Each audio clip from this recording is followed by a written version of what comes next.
마가복음 15장 25절부터 27절까지입니다. 마가복음 15장 25절부터 27절까지 말씀 우리 같이 읽도록 하죠. 같이 읽죠. 시작. 때가 제3시가 되어 십자가에 못 박으니라. 그 위에 있는 죄패 유대인의 왕이라 썼고 강도 둘을 예수와 함께 십자가에 못 박으니 하나는 그의 우편에 하나는 좌편에 있더라. 아멘. 예수님이 십자가에 못 박혀 죽으실 때 함께 십자가에 달렸던 사람들이 있었어요. 성경은 그들을 강도라고 표현하고 있습니다. 그리고 그들을 예수님의 좌편과 우편에 매달았다라고 말씀을 합니다. 하지만 실질적인 위치를 가만히 살펴보면 우리가 생각하는 것하고는 조금 다른 모습이 있기도 합니다. 요한복음 19장 32절 말씀에 보면 유대 지도자들이 유월절 안식일을 앞두고 예수님과 달려 있는 십자가의 모습이 이 유월절에 예식을 거행하기에는 여러 가지 흉하고 불결한 모습이 있다고 빨리 치워달라고 하는 요청을 빌라도에게 합니다. 그러자 빌라도가 그것을 허락했죠. 빨리 치워달라는 얘기는 뭐냐면 그들을 빨리 죽여달라는 얘기와 동일한 겁니다. 우리 지난주에 말씀 나눴던 거 기억하시죠? 십자가에 달린 사람들을 빨리 죽이기 위해서는 어떻게 한다? 다리를 부러뜨린다.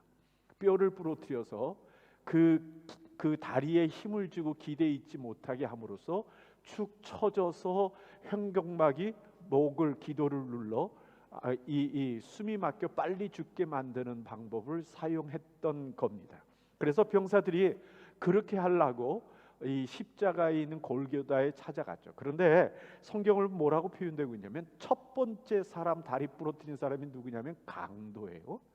그리고 보니까 두 번째 사람 다리를 부러뜨렸는데 그 사람도 강도예요. 그리고 세 번째 돼서야 예수님의 있는 십자가 달려 있는 십자가를 가게 됩니다. 그렇다면 우리가 그 모습은 조금 어색하게 됩니다. 왜요? 예수님이 가운데 있고 좌우편으로 달려 있으면 첫 번째 다리를 부러뜨리고 두 번째 맞아야 되는 사람이 예수님인데, 그런데 그게 아니라 두 번째 맞는 사람이 또 다른 편에 있는 강도인 겁니다. 그렇다면 그 구조의 위치가 이상하다고 생각해 볼 수 있는 거죠. 그런데 우리가 생각할 수 있는 것이 그겁니다. 거기가 평평한 그 땅이어서 예수님과 그 강도들을 일자로 나란히 십자가에 못 박는 모습이 아니라 골고다 언덕이다 보니까 이 언덕바지에 길을 따라 십자가를 매달았던 모습으로 예상을 할 수 있습니다. 우리 그림을 한번 봐주시죠. 그림을 한번 보면 이런 형태라고 예상을 할 수 있습니다. 그래서 전체적으로 바라볼 때는 예수님이 중앙에 있고 그리고 좌우로 그 강도들이 매달려 있는 형태지만 실질적으로는 예수님보다는 위아래 형태로 되어 있는 것이 이들이 지금 묶여 있는 그 모습입니다. 그런데 십자가에 못 박혀 있던 이 두 강도에게도 기회가 왔습니다. 자기의 죄 때문에 달려서 죽게 되는 이 강도들이지만 예수님을 만났을 때 한 사람은 그 기회에 회개와 믿음의 길을 선택을 했고 다른 사람은 분노와 원망의 길을 선택한 결과를 가져왔습니다. 성경을 보면 그 두 사람의 선택의 결과는 너무도 달라진 것으로 기록되고 있습니다. 성경에는요, 좌우에 못 박힌 강도들과 예수님과 대화하는 장면이 나타납니다. 그것은 누가복음 23장에 보면 기록되어 있는데 우리 같이 한번 볼까요? 23장 39절부터 43절까지의 말씀 우리 같이 한번 읽도록 하죠. 시작. 달린 행악자 중 하나는 비방하여 이르되 내가 그리스도가 아니냐 너와 우리를 구원하라 하되 하나는 그 사람을 꾸짖어 이르되 내가 동일한 정죄를 받고서도 하나님을 두려워하지 아니하느냐 우리는 우리가 행한 일에 상당한 보응을 받은 것이니 이에 당연하거니와 이 사람이 행한 것은 옳지 않은 것이 없느니라 하고 이르되 예수여 당신의 나라에 임하실 때 나를 기억하소서 하니 예수께서 이르시되 내가 진실로 내게 이르노니 오늘 내가 나와 함께 낙원에 있으리라 하시니라. 이에 예수님 십자가에 달린 그곳에 두 사람이 강도가 달렸는데 성경이 뭐라고 표현하면 한편 강도라고 이야기하고 한편 행악자라고 표현을 합니다. 그러니까 어느 쪽 좌편이나 우편이나 이렇게 설명하지 않고 한편이라고 설명을 하고 있는 거죠. 그런데 성경이 보니까 한편 사람이 예수님을 비방하는 겁니다. 아마도 아픔과 죽음에 대한 두려움이 그 마음을 사로잡아서는 결국 그 표현이 마음의 이 아픔의 표현이 그런 형태로 나타났으리라고 생각을 합니다. 우리가 살아가는 중에 보면 그런 경향의 사람들이 있기도 합니다. 마음의 성품이 뒤틀어져서는 자기가 힘들 때, 어려울 때, 아플 때 다른 사람에게 분노와 원망을 쏟아냄으로써 자기 아픔을 해결하려고 하는 그런 사람들이 있는 겁니다. 자신의 죄 때문에 당하는 거고 그 결과로서 오는 형벌임에도 불구하고 도리어 분노하고 누군가를 비난함으로써 자기의 아픔을 잊으려고 하는 거죠. 오늘 말씀 39절 말씀에 보면 뭐라고 표현되냐면 달린 행악자 중 하나는 비방하여 이르되 내가 그리스도가 아니냐 너와 우리를 구원하라라고 외칩니다. 이러한 반응을 하는 사람들을 여러분들은 삶 속에서 보신 적은 없습니까? 가난을 분노로 표현하고 그리고 자신의 부족한 것을 세상의 문제로 떠넘기고 그리고 자신의 잘못 선택한 결과를 다른 이들에게 책임을 넘기려고 하는 그런 모습들 말입니다. 같이 십자가에 달려서 지금 고난을 당하는 그 예수님을 왜 비방해야 하는 거죠? 또 자기가 사형당하는 것과 예수님이 무슨 연관이 있다고요? 이렇게 자신이 사형당하는 그 순간까지도 자기가 해를 끼친 사람들에 대한 용서를 구하거나 미안한 마음을 갖는 것이 없는 겁니다. 마지막 순간까지도 악한 성품을 버리지 못하고 함께 달린 그 예수님을 비방하는 그 모습, 그것은 악한 마음을 갖고 있는 그 사람이 진짜 악하구나 하는 생각을 우리가 갖게 할 뿐입니다.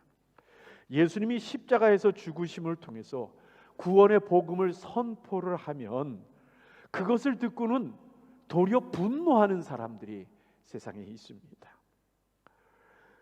왜 꼭 예수를 믿으라고 하는 거야? 구원받는 길이 뭐 예수밖에 없어? 라고 도리어 분노하는 사람들이 있는 거죠. 죄를 하나도 짓지 않고 살아간 삶이고 아예 죄가 없는데도 불구하고 천국에 가지 못한다라고 말을 한다면 흥분할 일이 있을지 모르겠습니다만, 하지만 분명한 건 우리 모든 사람들이 다 죄를 졌다는 것이고, 그리고 우리의 죄값을 하나님 앞에서 죄값이 심판받아야 한다는 사실은 그것은 변함이 없습니다. 그러면 죄값을 하나님 앞에 심판받게 될 터인데, 그런데 그 죄값을 해결하려고 하나님께서 예수 그리스도를 이 땅에 보내셔서 우리 죄 대신에 값을 치르려고 십자가에 못 박혀 죽으셨고, 그리고 그것을 믿는 자에게 구원을 주신다고 말씀하신다면, 그렇다면 죄인인 우리들이 해야 될 일이 뭡니까? 당연하게 관심을 가지고 귀를 기울여야 되고, 그리고 그 은혜를 받고자 하는 마음이 우리에게 있었어야 하는 겁니다. 그런데 자신들은 해결책을 마련할 수 없음에도 불구하고 흥분하면서 왜 예수만 믿으라고 하는 거야? 라고 소리를 치는 겁니다. 그들에게 어떤 해결책이 있나요? 죄를 지은 사람들끼리 모여서 종교를 하나 만들면 해결책이 되는 건가요? 그게 무슨 의미가 있는 겁니까? 예를 들어 보면 법정에서 재판관이 이제 그 재판을 합니다. 그래서 피고들이 자기 지은 죄에 따라서 형벌을 받게 되고, 또 자기 죄를 해결할 수 있는 그러한 그 해결책을 제시를 합니다. 예를 들어서 뭐 벌금을 얼마 내라든가 아니면 감옥에서 몇 년을 있어야 된다든가 그런 얘기를 합니다.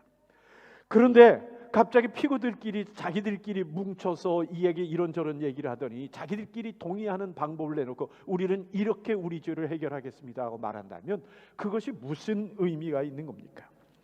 재판관이 인정하지 않는 그 해결책이 그들에게 어떠한 영향을 미치는가 하는 겁니다. 그리고 도리어 소리를 지르면서 왜 우리가 제시하는 해결책을 인정하지 않는가라고 분노하는 것이 어떤 의미가 있고, 우리는 재판장을 바꾸겠습니다 라고 말하는 그들의 이야기가 어떤 의미가 있습니까? 세상이 그러죠. 자기들이 하나님을 바꾸겠다라고 말하는 그 말입니다. 분노하는 행악자는요, 자신의 고통을 줄여주지 못하면서 무슨 그리스도냐라고 예수님을 향해서 지금 소리치고 있는 겁니다. 이것은 결코 죄를 지은 사람들이 가져서는 안 되는 마음입니다.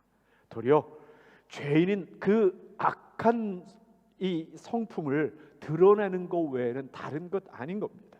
그가 자신의 죄와 잘못을 알았다면은 그리스도라고 하시는 그분 앞에 죄의 용서를 구하고 은혜를 구해야 되는 것이 마땅한 모습 아닌가 하는 겁니다. 이 행악자의 행한 이 악한 모습이 사도행전 7장의 스데반의 순교의 장면에서도 나타나는 것을 우리가 보게 됩니다. 여러분, 사도행전 6장 8절부터 10절까지 말씀 우리 같이 한번 읽어보겠습니다. 사도행전 6장 8절부터 10절 같이 읽을까요? 시작. 스데반이 은혜와 권능이 충만하여 큰 기사와 표적을 민간에 행하니 이른바 자유인들 즉 구레네인, 알렉산드리아인, 길리기아인과 아시아에서 온 사람들의 회당에서 어떤 자들이 일어나 스데반과 더불어 논쟁할세 스데반이 지혜와 성령으로 말함을 그들이 능히 당하지 못하여. 스데반이 그들과 논쟁을 하는데 사람들이 스데반이 전하는 복음, 구약부터 이르는 그 하나님의 말씀을 이야기할 때 그들이 그를 감당하지 못한 겁니다. 그러자 그 다음 장 7장 54절 같이 한번 읽어볼까요? 같이 읽죠. 시작. 그들이 이 말을 듣고 마음에 찔려 그를 향하여 이를 갈거는 57절부터 59절까지입니다. 그들이 큰 소리를 지르며 귀를 막고 일제히 그에게 달려들어 성 밖으로 내치고 돌로 칠세 증인들이 옷을 벗어 사울이라 하는 청년의 발 앞에 두니라. 그들이 돌로 스데반을 치니 스데반이 부르짖어 이르되 주 예수여 내 영혼을 받으시옵소서 하고. 마음이 찔리는 것까지는 한 겁니다. 그런데 그 찔린 마음을 해결하는 방법이 악한 겁니다. 여러분, 찔림이 있다는 것은 자신이 잘못했다는 것을 느끼는 것이고, 그리고 마음에 분노가 일어난다는 것은 그 찔림의 느낌이 아프다는 것을 이야기하는 걸 겁니다. 그러자 그들이 선택한 것은 돌이켜 회개하고 하나님이 원하시는 올바로 된 사람이 되는 것이 아니라 자기의 죄를 지적한 스데반을 죽임으로써 그들 스스로가 자기의 마음속의 찔림을 악으로 갚고 있는 겁니다. 깨달아서 돌이키는 것이 아니라 자기들의 그 찔림을 고집하려고 하다 보니까, 잘못을 계속 하려고 하다 보니까 깨닫게 하는 일에 입을 막으려 하고 그를 없애려고 하고, 그 모습을 보고 누구도 자기들에게 그들의 잘못을 지적하지 못하게 하는 그런 악한 행동을 하는 겁니다. 여러분, 우리는 우리들의 잘못을 누군가가 지적했을 때, 그래서 우리 마음속에 찔림이 생기고 깨닫게 됐을 때 어떤 선택을 합니까? 깨닫는다는 것은 잘못을 안다는 것뿐만 아니라 돌이켜야 한다는 것까지도 같이 포함하고 있는 말이라는 것을 잊지 않았으면 좋겠습니다. 혹시 피하고 분노하고 원망하고 깨닫게 하는 일을 비방함으로써 자기의 죄를 덮으려고 하는 일들을 선택을 하고 있는 것은 아닙니까? 그것은요, 죄를 죄로 덮는 것이지 하나님 앞에서 우리의 악함만 더하는 것이지 결코 해결할 수 있는 것은, 해결하는 방법은 아님을 기억해야 합니다. 그런데 오늘 말씀에 보니까 예수님을 비방하던 한편 강도 말고 그 다른 편에 있는 강도는 예수님을 바라보면서 다른 반응을 보이고 있는 모습을 보게 되죠. 조금 전에 읽었던 우리 누가복음 23장 40절부터 42절까지의 말씀을 같이 한번 읽어볼까요? 다시 읽죠. 시작. 하나는 그 사람을 꾸짖어 이르되 내가 동일한 정죄를 받고서도 하나님을 두려워하지 아니하느냐? 우리는 우리가 행한 일에 상당한 보응을 받는 것이니 이에 당연하겠니와 이 사람이 행한 것은 옳지 않은 것이 없느니라 하고 이르되 예수여 당신의 나라에 임할 때에 나를 기억하소서 하니. 40절과 41절 말씀을 근거로 볼 때 그들은 사형에 처할 죄를 지었던 것 같습니다. 그래서 그에 합당한 벌을 지금 받고 있는 것입니다. 그리고 다른 편 강도는 자신의 잘못을 인정을 하고 있고, 그리고 이 형벌이 자신의 잘못에게 합당한 것이라는 것을 받아들이고 있는 그 모습을 보이고 있습니다. 그러하기에 예수님을 비방하는 그 강도를 책망하는 것이죠. 거기에 하나 더 할 것은 예수님이 십자가에 못 박혀 죽으실 그 형벌을 받을 죄가 그에게 없다고 지금 이야기를 하고 있는 겁니다. 그것을 자신과 비교해서 말을 하면서 예수님의 무죄함을 증명하고 있는 겁니다.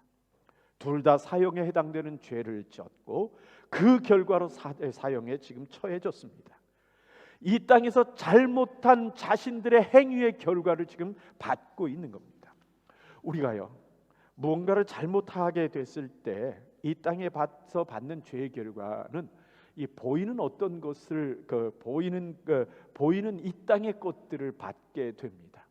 그런데 실질적으로 우리가 먼저 생각해야 되는 건 뭐냐면 이 땅에서 잘못에 대한 보응을 받는 것 이전에 우리의 죄는 하나님을 향하여 지은 것이라는 것에 대한 생각을 깨달음이 우리들에게 분명히 있어야 합니다. 여러분, 이 땅에서 죄에 대한 벌을 받는 것과 하나님께 받는 것 둘 중에 뭐가 먼저일까요? 하나님이 정하시는 것에 따라서 다를 거지만 그러나 시간적으로는 이것이 어느 것이 먼저인가를 구분하기는 어렵습니다. 어떤 때는 하나님의 책망을 먼저 받기도 하고 그 후에 이 땅에서의 죄가 드러나서 벌을 받기도 하지만 어떤 때는 이 땅의 벌을 먼저 받고 나중에 하나님이 책망하시는 그 책망을 받을 때도 있기도 합니다. 그런데 분명한 것은 세상에서는 감출 수 있을지 몰라도 하나님께는 감출 수 없다는 사실만큼 분명합니다.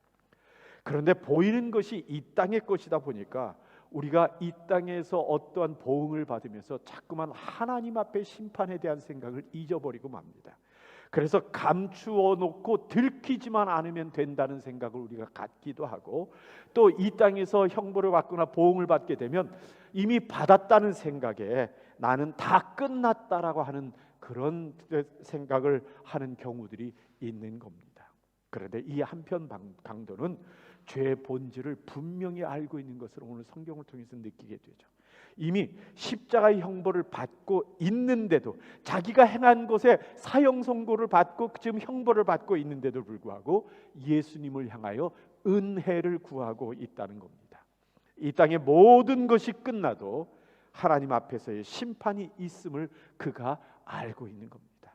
또 다른 사람이 예수님을 비방하는 그 사람은요, 비방하는 사람은 자기의 아픔과 괴로움을 예수님을 분노의 대상자로 삼고 끝나는데도 불구하고 또 다른 회개하는 이 사람은요, 예수님을 자기의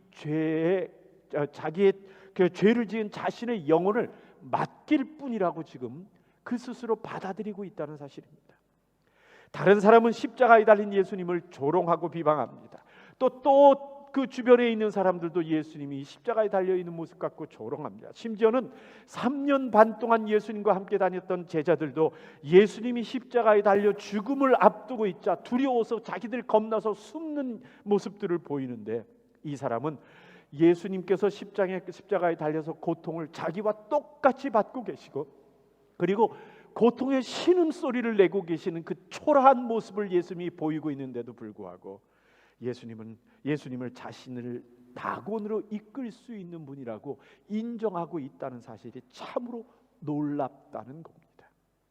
회개의 능력일 수밖에 없습니다. 한국 교회 역사에 결코 빼놓지 못할 사건이 하나 있습니다. 그것은 다름 아닌 1907년의 부흥운동입니다.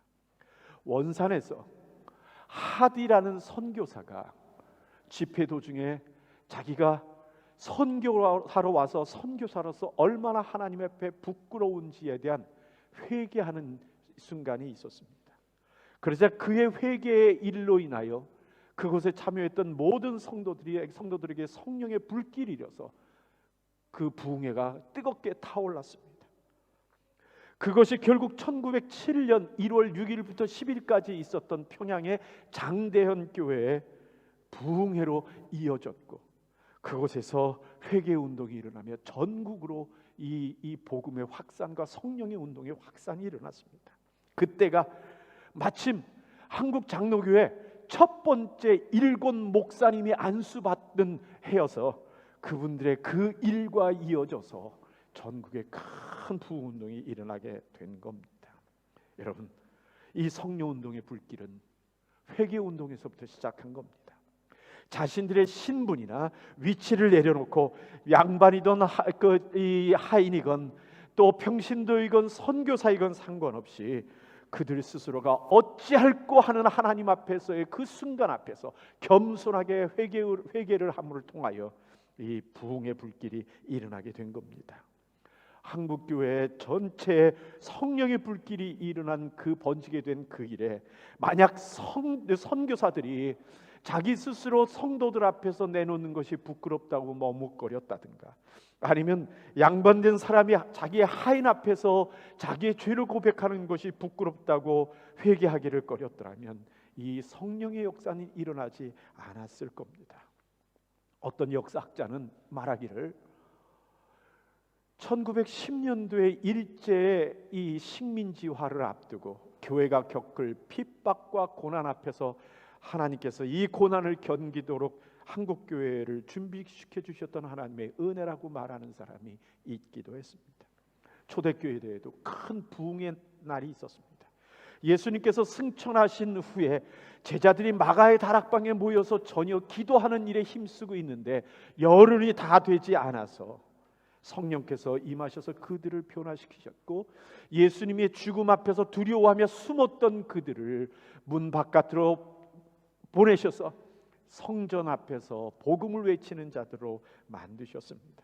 사도행전 2장에 보면 베드로의 복음 선교의 장면이 기록되고 있는데, 예루살렘에 모였던 수많은 이들이 이 복음을 듣고 커다란 변화를 일으킨 그런 일이 일어났습니다. 사도행전 2장 37절 말씀 우리 같이 한번 읽어봅시다. 같이 읽을까? 시작. 그들이 이 말을 듣고 마음에 찔려 베드로와 다른 사람들에게 물어 이르되 형제들아 우리가 어찌할꼬 하거늘. 그렇습니다. 그들의 마음에 찔림이 오자 그들은 하나님 앞에서 어찌할꼬 하고 길을 물었던 겁니다. 41절 말씀해 보니까 그날 회개하고 예수를 믿는 이들이 3,000명이나 더해졌다라고 말씀을 하고 있습니다. 저는요, 지혜는 분석의 능력이라고 생각을 합니다. 눈앞에 놓인 상황이나 환경의 시선을 빼앗겨서 자신의 진실된 모습을 발견하지 못하고 이 눈을 감는 것이 아니라 진실된 눈으로 나의 참 모습을 살펴 제대로 분석해내는 능력, 자기의 감정이나 손해와 이익에 함몰되어서 더 깊은 수렁으로 빠져들어가는 것이 아니라 무엇이 옳고 합당한가 하는 것을 분별하고 분석해낼 줄 아는 능력이 지혜라고 저는 생각을 합니다. 그 분석의 능력이 한 사람을 원망과 분노의 사람으로 만들어 버렸고, 또 분석의 능력이 예수님과 함께 천국에 같이 가는 사람을 만들어내게 된 겁니다. 인생의 이 죄됨을 깨닫고 자신이 그 죄 앞에서 무능하다는 사실을 알고 나서 구원의 길을 말씀하신 하나님 앞에 나아가 하나님을 의지하는 올바른 자기의 영적 분석 능력을 가진 이가 바로 영적 지혜자라고 말할 수 있는 겁니다. 눈에 속고 귀에 속고 그리고 감정에 속고 두려움에 속으면 언제나 사단에게 끌려다니다가 초라한 인생의 모습을 가질 수밖에 없습니다. 지혜로운 성도는 올바른 영적 분별 분석 능력을 가진 자들입니다. 말씀을 맺겠습니다. 예수님과 함께 십자가에 달린 이 두 강도의 갈라짐은 우리의 삶에서도 매일매일 나타나는 모습이기도 합니다.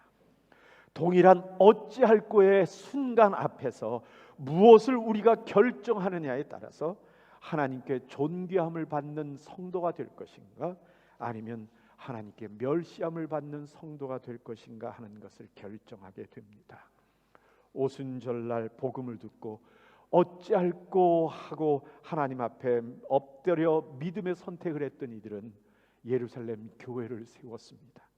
하지만 스데반의 설교 앞에서 어찌할꼬 하며 그 마음에 분노를 갖고 이를 갈았던 사람들은 스데반을 죽였고 그리고 예루살렘 교회를 파괴했습니다. 하지만 그 가운데서도 예수님을 만나서 다시금 어찌할꼬 하는 상황 앞에 섰던, 그리고 돌이켰던 바울은 세계 곳곳에 교회를 세워 수많은 영혼들을 주께로 인도하는 하나님의 사도가 된 겁니다. 십자가의 죽음 앞에서조차 어찌할꼬의 상황이 있었음을 오늘 우리가 말씀을 통해 봤습니다. 그 선택의 결과는 한 사람을 원망의 죽음으로 이르고 갔고 또 다른 사람을 예수님과 천국에 이르게 했습니다. 이 시간에도 우리가 예배를 마치고 우리의 삶으로 돌아가서도 우리에게는 어찌할꼬의 상황은 계속 반복하게 될 겁니다. 내 상황을 어떻게 분석하느냐, 그것이 바로 나의 삶을, 나의 인생을 결정합니다. 나는 상황을 올바로 분석하여 선택하는 영적 지혜가 있는 성도입니까? 하고 우리 자신을 한번 물어봐야 할 것입니다. 한번 따라합시다. 어찌할꼬? 우리 눈을 감고 가슴에 손을 얹고 스스로에게 물어보십시오. 어찌할꼬? 여러분들 말씀을 드리며 생각냈던 수많은 이야기들, 여러분들의 상황들, 그 앞에서 스스로 답하는 겁니까? 답을 하는 겁니다. 어찌할꼬? 우리 옆에 사람과 물어봅시다. 어찌할꼬? 한 번 더 물어보십시오. 어찌할꼬? 우리 같이 한번 기도하겠습니다.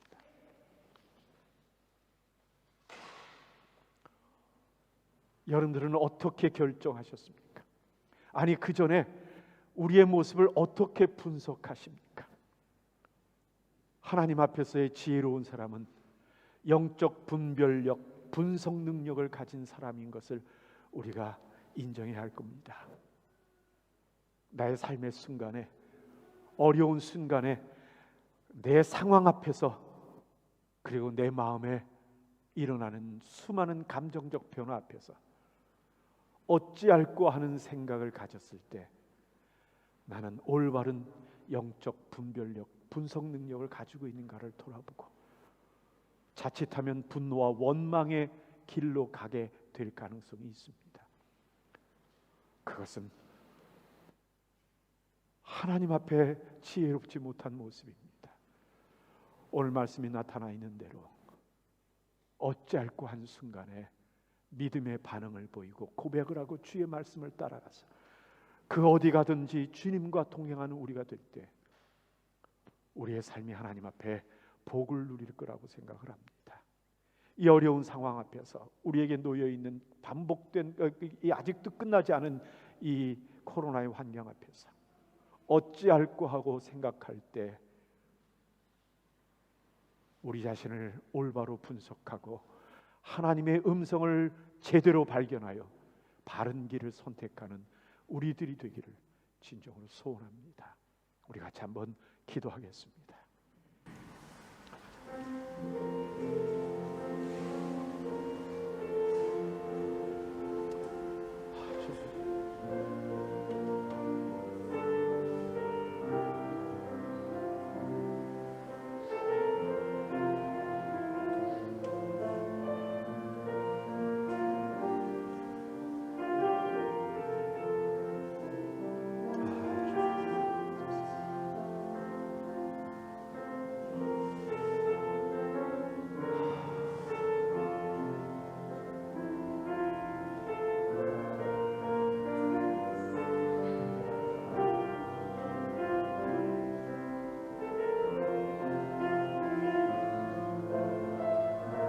아버지 하나님, 이 시간에 주님 앞에 은혜를 구합니다.